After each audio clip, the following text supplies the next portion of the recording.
All right, guys, I'm sitting here with my wonderful husband, Adam, a much requested Breakthrough Brand podcast guest. So thanks for coming back, Adam. We're back 1 week later. Yes. And so, okay, if you missed last week's episode, I would say worth listening to, but you can also totally listen to this one without that context. In last week's episode, we talked, though, about an update in our properties, and Adam actually walked through the finances for an entire year on 3 of the properties, which is really cool and I think probably helpful to a lot of you guys. And now that we're going to get into like some just tips of things we've learned in real estate investing, what we wish we knew when we started that we know now 5 properties later.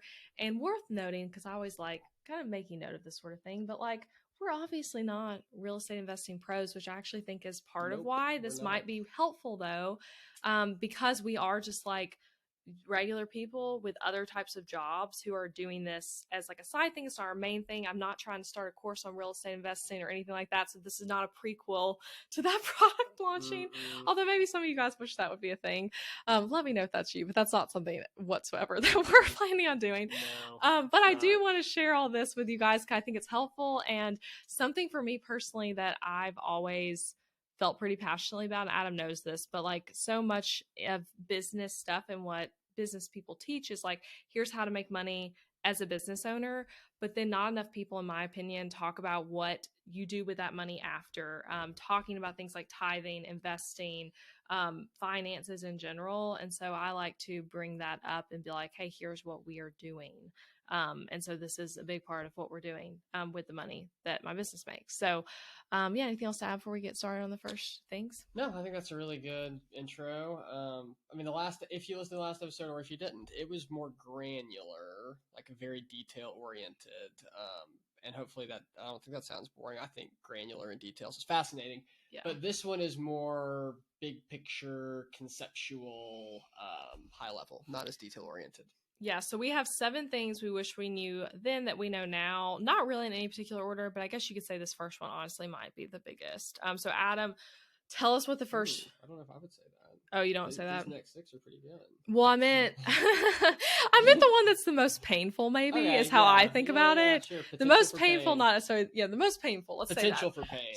Potential for pain. Painful for us at times. So share what the first one is. All right. Number 1, finding good tenants is so important and hard. Hard, stressful, time-consuming. Yeah. Makes you want to pull your hair out, tears, etc. Totally. It can, and it can be a dream. Like it can go both ways. But yes, if you're talking about potential pain points for what can really make this not fun, that's high up there. So again, I know this is on the list of things that we're saying we didn't know then or we know now that we wish we knew then. I mean, I think I knew this in theory. We knew this in theory, but we hadn't lived it. Now we've lived it. Mm-hmm. A couple things about this. We've never had trouble finding tenants. That's been, at least in the 2 years that we've been doing this across several different properties, that's been super easy. Like there are at least once it vacant longer though than we would have liked. Yeah, which we're going to talk about that. But even in that case, we're talking about like 6 weeks. Okay. Mm-hmm. It was a month and a half. So we have not had a hard time finding tenants. The real thing we're stressing here is finding good tenants. So at 2 days, do we want to walk through how many tenants we've had at each property? Yeah, we can share that. Just maybe I'll share about a few of them. We have 5 properties if you missed that. Yeah, we have 5 properties. 3 of them have been going for about 1.5 to 2 years. 2 of them have been going like half a year, like started this year. Last year, but yeah. Yeah, 2022. I mean, across all of them at this point, we've now probably worked with about 8 to 10 different tenants. I mean, the properties that all started earlier, most of them have had 2 tenants now at this point. People, in the second year of the lease, it was a different tenant, that kind of thing. So we've worked with maybe 8 to 10 different tenants. Most of them have been really great. Like I don't want to come across as a person who's bashing the people who are renting properties from us. Most of them have been really great. Yes. Do you have something you want to say there? No, I would agree with you. Like, I mean, literally, just to give one example, we were putting up our Christmas tree yesterday, and one of our tenants last Christmas, so not this Christmas, but the Christmas before, gave us handmade ornaments as like a Christmas gift to us. And we were taking those off the tree and we're like, oh my gosh, these are from, we won't say his name, but like this was such a meaningful, special gift and it's beautiful on our tree. They were like crocheted angels. So we've had a lot of tenants like that where it's like, wow, you're amazing. You're so kind. We've also had some difficult situations though with tenants. So Yeah. it goes both ways. Yeah, I would. Yes. So most people have really been fantastic. I don't mean to criticize any of those people, and I don't want to scare you. Most people have been fantastic. We've had two. We've had two bad experiences. Like across about 10 different people, there have been two that were bad experiences. To be clear, neither were catastrophes. And here's how I'm defining that. A catastrophe is someone who stiffs you on money. Okay, that is what you don't want. Or someone who like ruins your place. Yeah, goes Breaking Bad and starts cooking crystal meth in your house or something. Neither of those things have happened, okay? I don't know of any meth labs in any of our houses, and nobody stiffed us on money. Like, to date, we have been paid all of the money that different, leases and deals said we should be paid. Didn't always come when it was supposed to come, but it's always come. So we have not had a catastrophe, but we have had two tenants that have caused a lot of work. Just have been more like headache, labor intensive situations. So that's one thing that I now know. Like, we've chosen to self-manage because I've had the time to do that, and that obviously makes your profit margins look much better. And as a person who self-manages, there's really two things that I find myself doing. There's all the strategy, right? The big picture strategy and thinking about the business. But on the day in, day out, week in, week out work, there's two things that you do as a person who self-manages. Deal with any kind of repairs that need to be made. Somebody calls you and says something's wrong, and you either have to take care of it yourself or coordinate someone who can. And tenant stuff, just managing tenants, like making sure they have everything they need, that they're happy, getting money from them, working with them when they're going to be late on rent or something like that. So that's kind of the two things that make up all the work.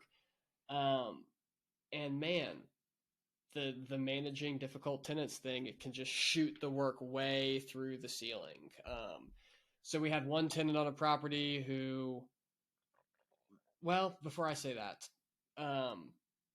so what's funny about the two tenants who have been a little bit more difficult, credit scores could not predict that. That's a good point. Neither could their financial status.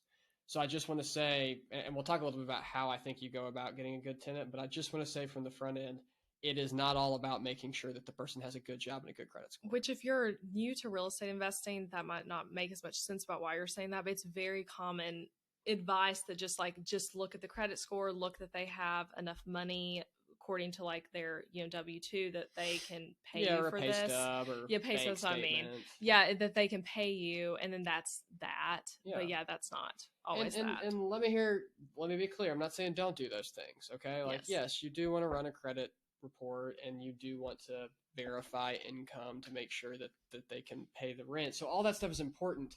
But what I'm really trying to say is good tenant, bad tenant is not just a people with more money, people with less money kind of thing. I'm just going to say it from my perspective. The worst tenant we've ever had also happened to be the richest tenant we've ever had. Like, the person who's given me the most trouble is also the person who had the most money of anyone we've ever rented to, and had a fantastic credit score, 700 plus, and plenty of money in the bank. And what was so difficult about them was they were so needy. And we don't have to get into the details of it, but I'm being honest with you that we are good landlords who maintain properties and fulfill our end of the agreement and provide a space that the person renting it is entitled to. These people were going above and beyond that and imposing on our kindness in some ways. There were signs in the beginning that could have told me that was the type of person we were getting into a deal with. And I ignored those signs. I blew right past them, honestly, because of the money. These people were going to pay very high rent. Which might even go back to why they were more intense, even that they realized the rent was higher. Totally. Yeah, there's a lot to be said about that. Which here, finish what you were saying there. I have something to add to what you're saying to talk about. Well, here's the big picture takeaway I'm trying to make. The credit score and the financial status cannot tell you alone whether or not this is a good tenant. There's this other thing that has to be involved called your gut. Like, you've got to listen to it. You've got to trust it. On the two less than ideal tenants that we've had, there were signs that this was not going to be a good experience. I can look back on those experiences and know that really my gut was telling me not to do it. And I ignored that for various reasons. Like in the example that I just gave you, honestly, the money, I chose the money over what my gut was telling me.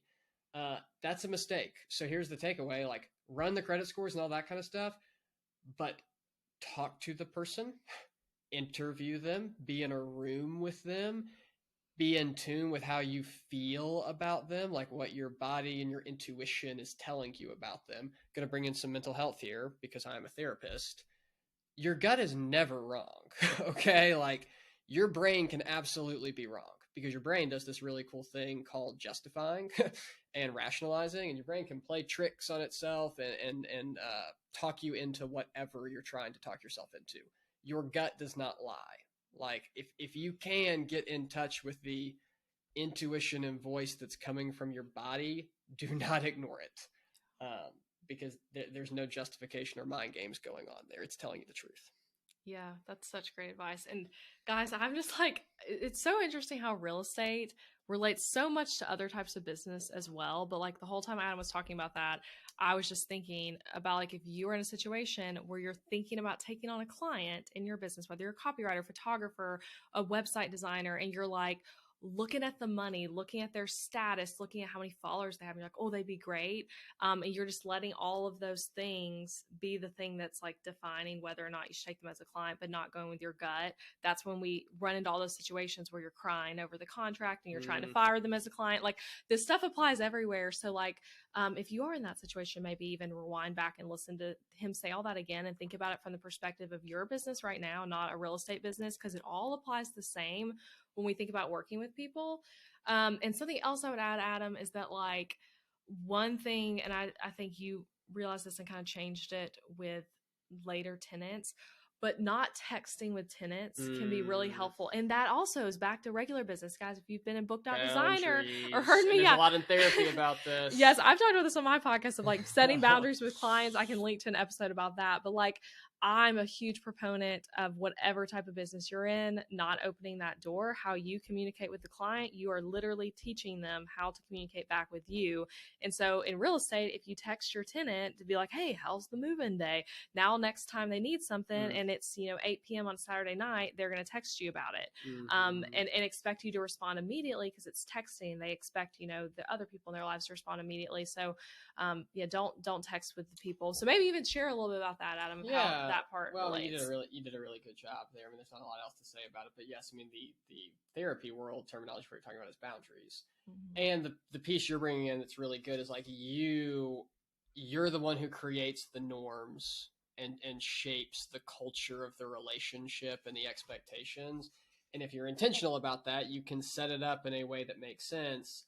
As Elizabeth is alluding to, I have not always done that. Like, I've been a little bit too personable and not professional enough in some of these relationships with tenants that then led me into situations where it's like, you've got my personal cell phone number, you don't mind texting me at any time about something that is not important, which again would never, and it's one thing if they're calling me because there's water leaking, right? Yeah. That's a different situation. But things that's not actually essential, think about it like this. If this person lived in an apartment complex, what would they be doing? They would be filling out a contact form. Like, they would not be talking to a person. They would be filling out a contact form that would then basically go through a triage process, right? Where someone who works at that property assesses the seriousness of it. Like, okay, there's water leaking. We need to get somebody down there right now, or the heat is out and it's winter, or it's a light bulb and we're going to get somebody over there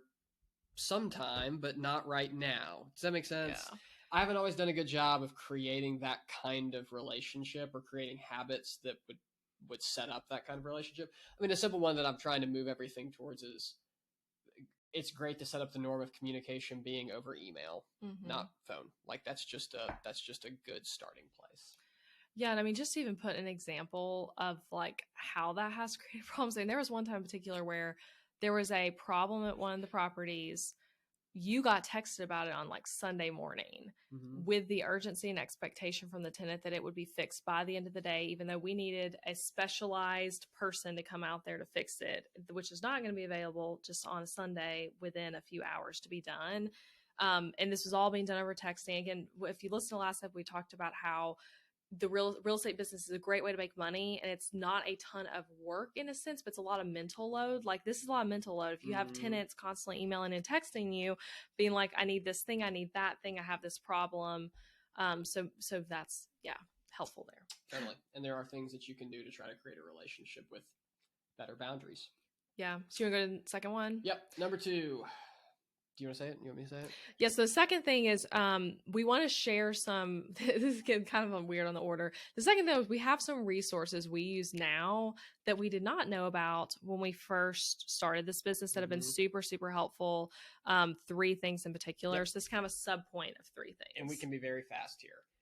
So the first one was definitely not mentioned when we first did a few episodes about real estate last year, the year before, whenever that was. Turbo Tenant. This is a way to collect rent digitally without paying any fees. Okay, I looked for this for a long time. There are a lot of ways to collect rent digitally, not messing around with cash or check, but just debiting people's cards or bank accounts. There's plenty of ways to do that. Okay, they're all over the place, and they all cost money because those are all businesses. But we had to look high and low for one that was very much reliable and a good product that there's no fee at all. It exists. It's called Turbo Tenant. If you do this, that's the resource you want to look up. That's the way you're going to collect money from people electronically without paying any money for it. And they have a whole business model. I mean, they're using that to try to get you in the door, and then they want to upsell you to a membership that offers all kinds of other services. You can do that if you want to, or you don't have to. I have not done that.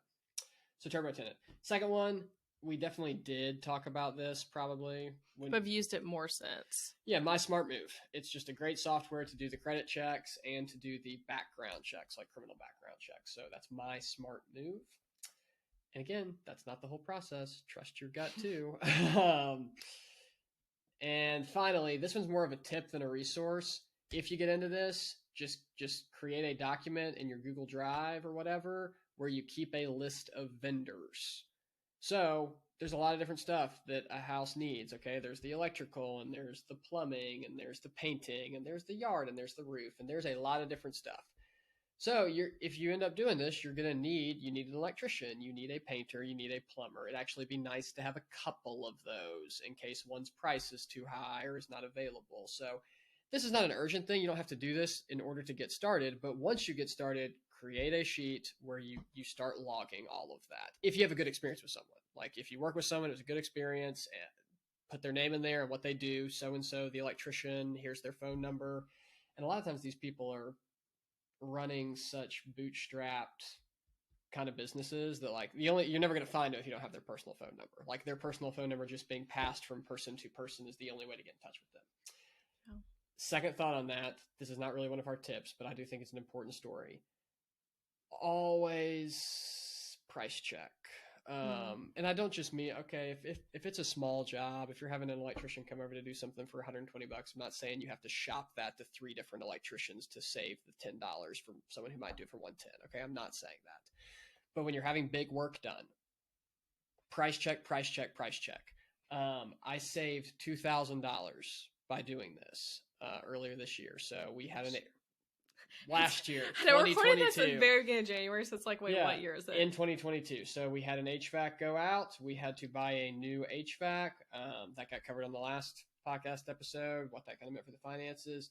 The first phone call I made said $8,000. I'm not an HVAC expert, but I knew that sounded a little high. The second phone call for the exact same product, I mean the same brand, the same capacity, the same thing, $6,000.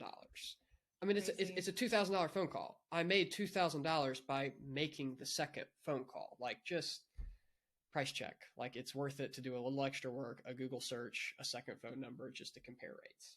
Yeah, those are great tips. Okay, yeah, so that's our second thing. It's just those 3 resources. I mean, I'll link to all those in the show notes too, so y'all can just click over to them. The third thing, I'm going to let Adam talk about this one. This is such a good tip. It might seem a little complicated, but you're really good at explaining all these to make them less. Adam's great at making all this stuff less complicated. But yeah, so buy for price, not for interest rate, which interest rate, gosh, that's such a hot topic in real estate, right? It has been for interest rates low, and now interest rates high. Interest rates are crazy right now. So whiplash. So yeah, explain what we mean by that. Yeah, buy for price, not for interest rate. So when you were thinking about buying a rental property, this is kind of what that equation looks like. You're going to try to figure out what you can rent it for, and then you're going to subtract out of that whatever it's going to cost you each month. And the vast majority of what it's going to cost you is the mortgage payment. There are some other things, right? An HOA payment, some maintenance here, maybe some lawn care. I mean, there's other things. But the vast majority of what is determining your profits is what I can rent it for and what's the mortgage payment and what's the difference between those two things. Okay, well, a mortgage payment has two components, the price of the house and the interest rate. Those two things combined are going to make up the math that gives you what that monthly mortgage payment is. Here's what I'm getting at with this. That monthly rate can be higher or lower because of either of these factors being higher or lower, right? When you're making a decision to buy a property, obviously both have to be taken into account. But if there's one that you should privilege more than the other, it's the price of the property, not the interest rate.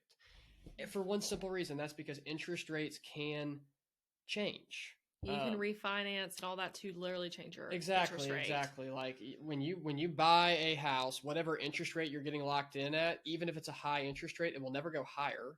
Like that is the highest you'll ever see. And at whatever point in time that the U.S. monetary policy lowers interest rates, then you get the opportunity to refinance. That may happen sooner, it may happen later, but it will happen at some point. Okay. Price is frozen. I mean, what you bought the house for is what you bought the house for is what you bought the house for.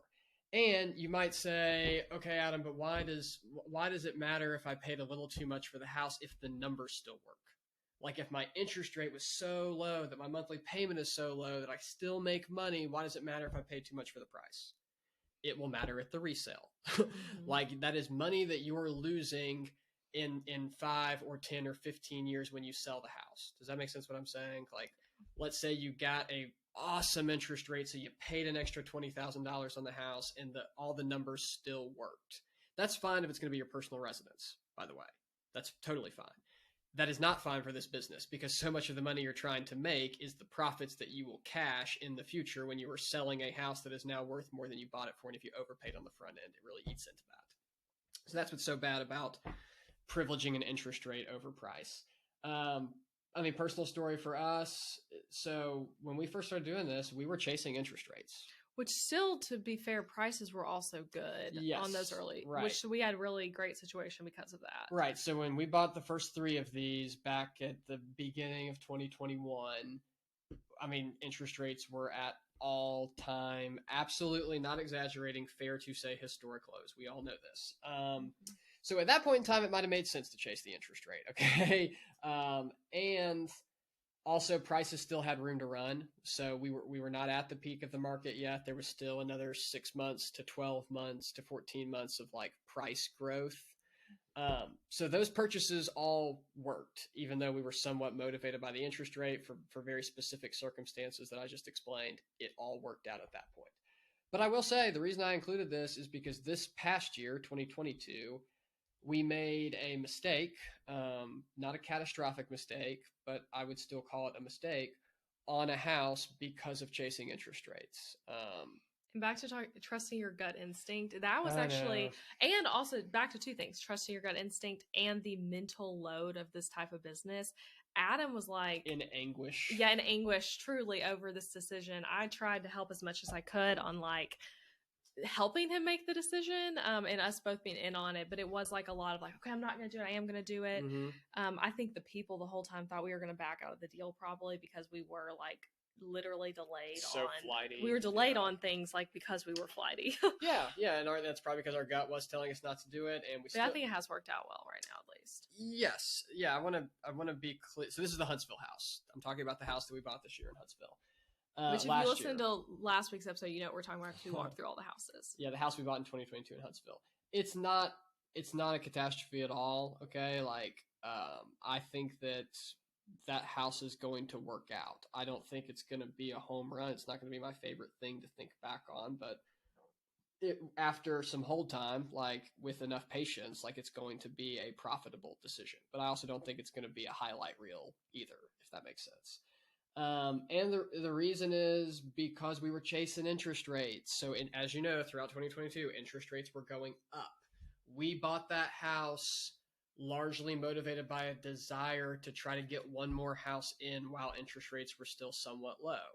And we got a decent interest rate on that house. We had already moved past the historically low period of interest rates, but we still got a decent interest rate, definitely a couple percent lower than what they are today.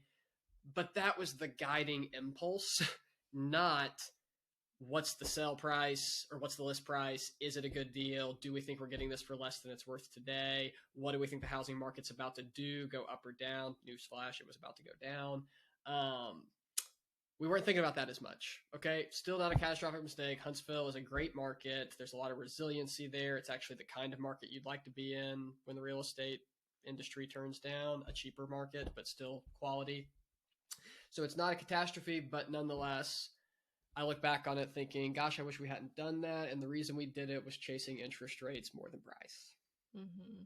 And something too from this tip that you might have a little something to add to before we move to the next, but like if you are considering investing like right now or soon, that is a piece of advice to maybe let stick with you of like not focusing like a deathly grip hold on interest rates, although that does still matter and could be a reason to deter you from investing depending on where you are in your market and all that. But but not letting that be the only thing. And we talked about this in the last episode, but like if you got to take action at some point, which means you can't let interest rates scare you away from ever doing anything. Yeah, it's a great point. I think that was well said. I mean, the only thing I would add to it is obviously you have to think about the interest rate. Okay, that determines a lot of the viability month over month of the business. I think the way I would say is like, don't let the high interest rates be a conversation stopper. Like, it doesn't need to be a conversation stopper. It definitely needs to be a factor into consideration, but there are scenarios happening and will probably continue to happen as home prices go down more where, hey, even though the interest rate looks awful, the home price is starting to look good, this can still work with the potential refinance in the future. Love it. Okay, let's share. So that was our first. We've done 3 and we have 4 more for you guys. So Adam, share number 4. Number 4, wish I would have known more about how to calculate capital expense. And along with that, I wish I would have been thinking more about the age of HVACs in the houses that we were buying. Woohoo, fun words. Yeah, so these are kind of, it feels like it's 2 different tips in one, but it really is one because HVACs are capital expense. So I'm going to start by defining capital expense. Capital expense is real estate jargon for big picture renovations and rehabs that add to the value of the home. So this is not talking about repairs. Okay, this is not talking about a leaky faucet or a broken cabinet. This is talking about remodeling that kitchen. Like, that's kind of the difference. So when you're talking about remodels, appliances like your HVAC or the refrigerator or whatever, the hot water heater, anytime you have to have something painted, the roof is obviously the biggest one. That's all referred to as capital expense. And what's important to know about it, this is the sneaky thing that makes your profit margins worse than you think they are. Because these expenses are large and they don't hit every year, but when they hit, they're big, right? I mean, if it's a roof, it's 15 or 20 grand. If it's an HVAC, it's 6 grand. If it's a hot water heater, it's 2.5. You get the picture. So last episode, if you listen to it or not, we shared some of our cash on cash returns, which were all really great numbers. We had one house that did 16% or something like that in cash on cash return, which sounds awesome. But then you got to back out money from that for the capital expenses. There are these remodels and these roof replacements and these HVAC replacements off in the future that you have to understand is detracting from what looks like a really nice 16% return. Is this all making sense? Anything for me to clarify before I keep going? No, that's good. All right, here's how you calculate it, okay? You have to estimate what all of these items cost, and you have to estimate how many years they last, and then you just divide out. So like if you think that a roof on that house costs $20,000 and you think the roof is going to last 40 years, then you need to allot $500 a year to capital expense roof replacement. Does that make sense? Or we'll do another one for HVAC. If you think that HVAC is going, I'm going to make the numbers easy on myself. If you think that the HVAC is going to cost $6,000 and you think it's going to last 12 years, what does that compute to? $500 a year, right? And I know they're probably only going to last 10, all that kind of stuff. I'm trying to make the numbers easy, but you get what I'm saying? Like, this is how you calculate capital expense.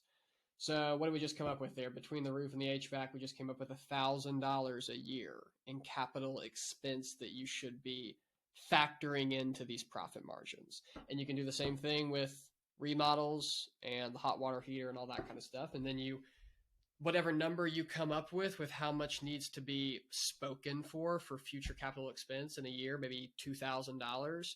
Okay, then you divide that by 12. So what does that give you? Whatever 2,000 divided by 12 is. That's how much you should be planning on per month profit actually having to disappear over time to go to these big picture repairs. Does that make sense? Yeah, I know it is a confusing, and I'm not a big math person. Adam knows this, so it can feel a little confusing, but I do get what you're saying. Now, hopefully listeners do as well. Yeah, and I think the reason that this is important, before we ever bought our first property, I was aware of capital expense. And I was aware that this was a thing, okay? That, I read enough books and listened to enough podcasts about all this, and I heard enough people say, hey, that profit margin is not your actual profit margin. There are these big looming expenses out there that you have to factor in. I knew that. What no one ever explained to me really clearly was how you do the math. Like that concept we just went over of like, great, what you do is estimate the cost and estimate the life expectancy and then do the math to figure out, okay, to own this property, it's going to cost me like $130 a month in capital expenditure over the next 30 years. Nobody explained that to me. I wish somebody had. It's a really great way to think about it. Yeah. Is that clear? Yeah, I think so. And along with that, age of the HVACs. So when we bought those first 3 properties, especially back in the beginning of 2021, I just wasn't thinking much about the age of the HVAC. I knew it was important. I understand that that's an expensive repair. I think I was fixating more on the roof. Like I was thinking a whole lot about roofs. It's actually one of the reasons why we wanted to buy townhomes, because you don't own the roof. And I didn't ever want to be on the hook for a roof. It really lowers your capital expense, by the way. But, and even the houses that we bought that did own the roof, I was thinking about the age of the roof. I was asking that question, and for some reason, I just wasn't thinking about HVACs that much. I think I was just more in the mindset of like, oh, $5,000 or $6,000. It is a big deal, but it's not nearly as big a deal as the roof. I'm so obsessed with the roof. Okay, well, 2 years into this thing, or a year and a half into this thing, I haven't bought a roof, but I have bought 2 HVACs. So gosh, those HVACs really snuck up on us.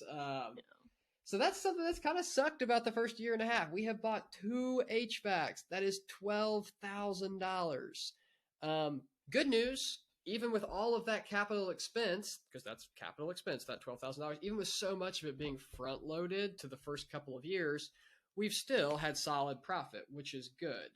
But I can look back on all of that and think, man, when we were negotiating those deals and making those offers, I wish I would have paid a little more attention to the fact that people were selling us houses with HVACs that were about to die. And that is something you can negotiate in, like, when you do inspection and things of that nature, like asking for money because of that sort of thing. And people, if you have bought a personal property at some point, you also have had those same types of experiences of, like, looking at those things impacts what you see as the value of the home and if it's a fair price and all that kind of stuff. Totally. All right. I know we've been talking for a while, so we'll pick up the pace here. Yeah, we have 3 more to share with you guys. And I think these last 3 are going to go are really, well, I was going to say are really good and a little less high level mathy, but just more like practical. Sure. They're not as technical. Yeah, less technical. Here we go. Next one. Do you want to say it? Yeah. So it's harder and it takes more time to rent standalone single family homes than townhomes. So, and there's more stuff that goes wrong with standalone homes. Yeah. So, a lot to say here, just kind of what we've learned about the difference between townhomes and standalone homes. Yeah, it's real quick. So of our 5 properties, we have 3. Yeah, I was trying to remember 3 that are townhomes, 2 that are standalone. And of the 2 that are standalone, one of them was our previous home, and it really is a truly, honestly, a large house for even being a rental. That is a standalone property. Right. It makes for a good So, rental because it's offset the living space, not bedrooms. But yes. anyway, yeah. So man, we've only really had one time now that it took us a while to rent a house, and that was on the house that we used to live in. And that was a little bit of a new experience. It didn't sit empty forever, but it was about 6 weeks, which makes a big difference. Okay. When a house rents for $2,500 a month, I mean, 2 weeks is a lost 42, wait, whatever, something like that. Around $4,000, a little less than that, 3,750. It's like when you watch 6 weeks of emptiness go by, which I'm actually covering 0.7 even as I say this. Vacancy is a killer. So here, you're getting 2 for 1 in this. This is 0.5. We'll combine these. Yeah, when you're watching a house sit empty for 6 weeks, it is a lot of money out the door. That's what's called vacancy. In the case of this single family house that ended up renting for $2,500, it sits empty for 6 weeks. You're missing out on almost $4,000. It's a huge deal. So, which is when it can start to just make more sense to lower the rent for less loss to get someone in it sooner. Right. And there's a whole math calculation that goes into that of like, gosh, I really hate to cut the rent, but big picture, if I cut the rent $100, I just lost $1,200 for the year. But if I let it sit empty for another month, I'm going to lose $2,500 for the year. Like very quickly, it can start to make sense to just rent it for less, but rent it faster. Mm-hmm. Anyway, that was the first time that ever taken us a long time to get a tenant. Every other time, which was all townhomes, gosh, we filled that thing in like less than a week. It was awesome. Like vacancy was not even a thing. And we weren't offering crazy low rents. Like we were pushing for good rent. And it was still filling really quickly.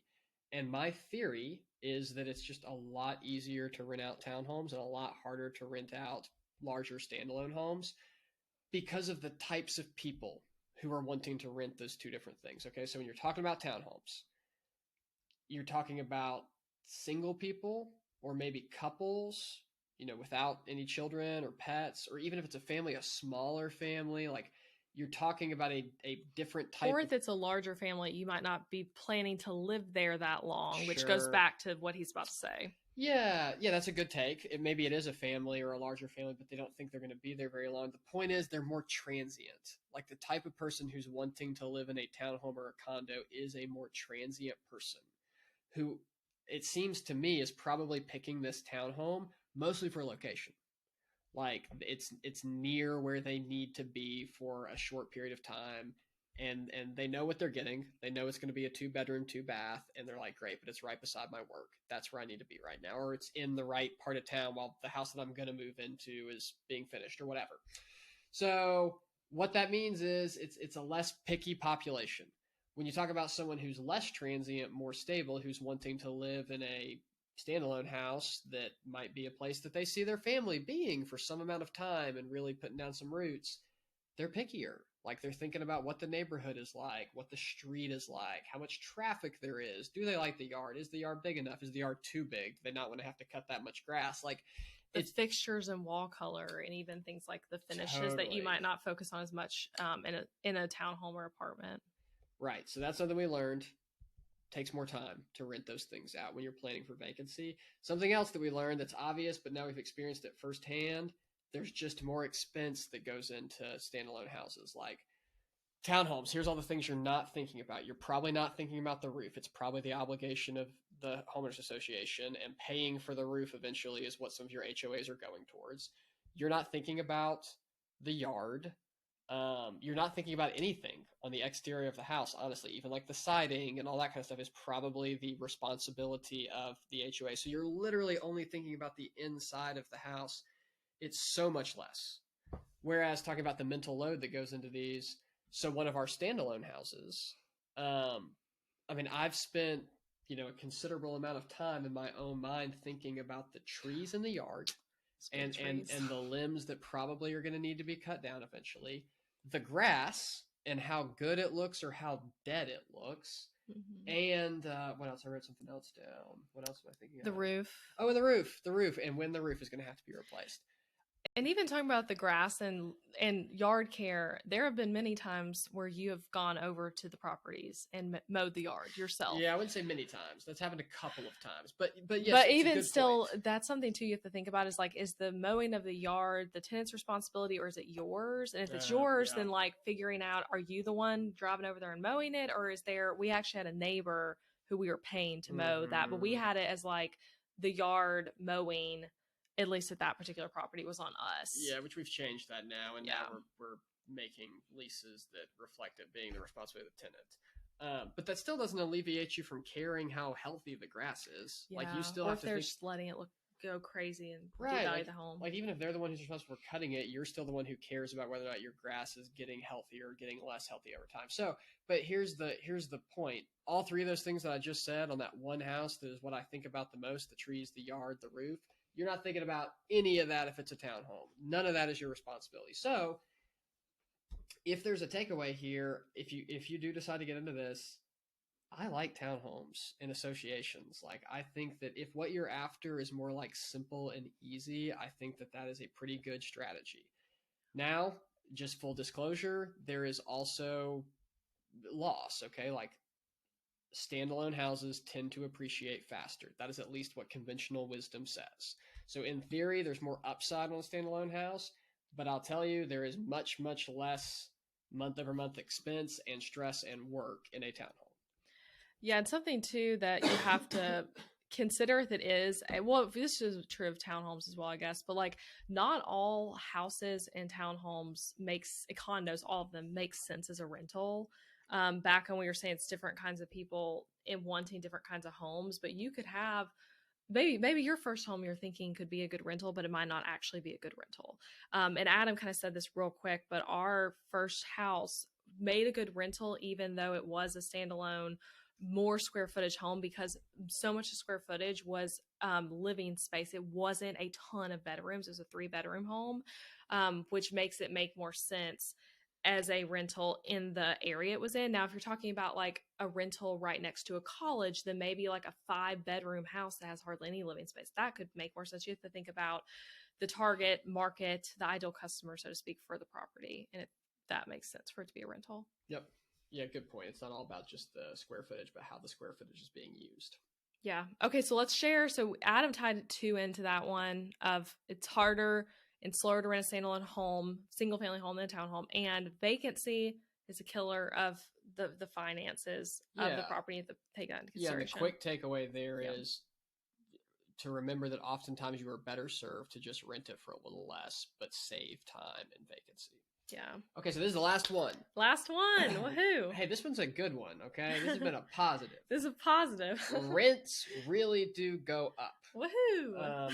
That's something that we heard a lot whenever we were doing the research and trying to get into this, listening to the podcasts and the books. People would always say, hey, when you run your numbers, remember that rent number you're working with, it's probably the lowest it's ever going to be. Like, wait 3 years, wait 5 years, wait 1 year, and that number just gets higher. Like, that's part of the equation that makes real estate make so much sense. It's true. It's true. Okay. So we've raised rents at all of our properties. We've never not raised rents. Like, the rent has gone up every time a new lease was signed. It hasn't always gone up maybe by as much as I wanted it to go up. Okay. There's some negotiating. Like, let's say the same tenant's going to sign a second lease. We throw out a new number. There's some negotiating there. And that's even back on like good tenants. Like, sometimes if it's a really good tenant, you're like, hey, you've been great living here. Totally. We'll rent it for less to keep you versus losing you and getting someone who might not be as good of a tenant. Totally. Anyway. Yeah, but the big picture takeaway here is that advice is not, it's not untrue. Like, it is true. Like, this is an industry where, like every other industry, by the way, just like everything that you buy really does increase in price. The same is true with rent. Like, if you do find yourself as a real estate investor, those numbers where you're calculating the profit, they do just get better year after year after year as you're able to raise the rent, which we have experienced, and it really does happen in work, but your expenses stay fixed because your mortgage is fixed. That's one of the many things that makes up the magic of real estate. Your income gets to go up, but your expenses get to stay fixed. So what looks like a 10% return in year one can just turn into a 12% return, and a 15% return, and a 20% return if you're patient and you stay in it long enough. Yeah. Love it. Okay. So, yeah, those are the 7 things we've learned, you could say, through these 5 properties. And I would love to know from you guys if you enjoyed this episode. Send me a message. I can share it with Adams. You can email me or send me a DM on Instagram at Elizabeth McCravey, and we'll probably do some more episodes soon on real estate investing. We have another one we've already thought Yeah, of. we're doing one more for next week, right? Well, no, we might not do another one right now. Oh, we're not doing another one right now. We might. We'll see. keep you on your toes. I'm a little tired of talking right now.